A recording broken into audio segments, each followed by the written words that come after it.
Hi there, the name's Nico, and today I'll be going over my first impressions of Martina, the newest character in Season 7. The newest character is honestly really bad, unfortunately, but let's get started. So her theme is being a journalist and going around the island interviewing subjects to get stacks of record. At 10 stacks, she goes into broadcast form, where her ultimate does a lot of damage and all of her spells are enhanced. In order to get stacks, you have to record 2 headline subjects. Headline subjects include test subjects, androids, and objectives such as Tree of Life and Meteorite. You can also get 1 stack by recording a corpse, but the cap for this type of stack is 4. So although this mechanic is cool and lore relevant, it's just not practical in the game. Not only does it take too long to get these stacks, but it only works if the opponents are not thinking. If they did not want to deal with Martina in the late game, all they have to do is move away from the other headline target and come back once her ultimate is down. And yes, to get stacks, you have to use your ultimate, which is on a decent cooldown, so you better stack CDR to reduce it in the early game.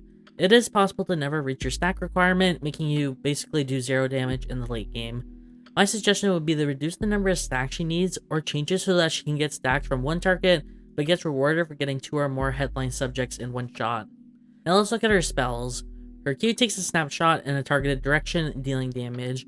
If you hit them when marked, you do additional damage and gain movement speed. Hitting a target also reduces the cooldown. This is your main spell that you spam. The problem is that it doesn't do damage until you are in broadcast form. It basically tickles the opponent, but it's fine once you're in broadcast form. This interacts with her W, pause. Her W places a camera on the ground and does damage in a cone shape facing you. In interview form, it slows the opponent. In broadcast form, it stuns the opponent. You can hold up to 2 cameras in interview form and up to 3 cameras in broadcast form. This spell does the most damage other than your broadcast ultimate. I personally don't like the fact that the range to place a camera down is quite short, but that might just be me.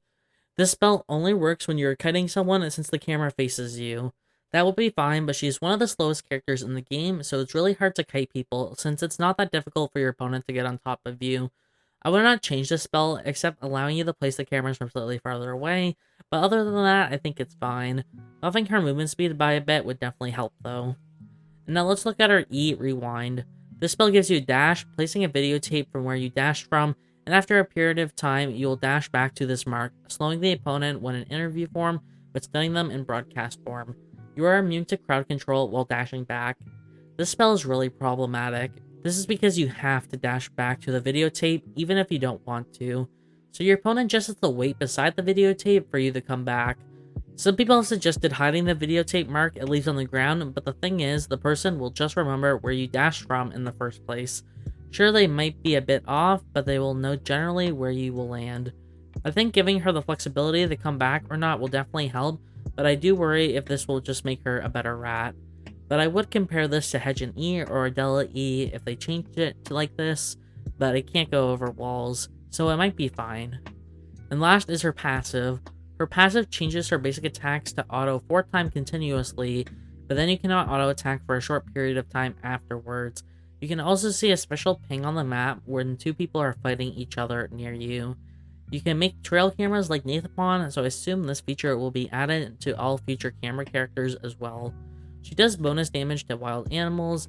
She also gains more attack power for a certain amount of attack speed gained. This is every 50% attack speed gained. And finally, after 4 consecutive basic attacks on an enemy, she applies a mark on them. Hitting a marked enemy with a skill does additional damage. It also does more in broadcast form. Yes, there are like 5 parts to her passive, I know it's quite complex, but the thing you will notice the most is her basic attacks. You can think of this as a weaker version of AR due to the current AP ratio of her basic attacks being 20%. If they buffed it to 25%, then it would do the same damage as AR, but at this time, you only do 80% of your attack power per auto attack session. This might be because her attack speed is converted into attack power, but in the early game, even if you stack 4 attack speed slots, your autos don't do any damage, even if you crit. The mark does an okay amount of damage. In terms of the attack speed conversion, you have to reach the attack speed intervals in order to even access it. So if you don't have 50% attack speed or 100% attack speed, and you have like 45% attack speed or 95% attack speed, you don't get access to this conversion, or you only get the lower version of this attack speed conversion. So your item choices are really limited. Overall, I think her kit might be able to be tweaked to make her viable with some of the suggestions I have given, but for now, she is not that great.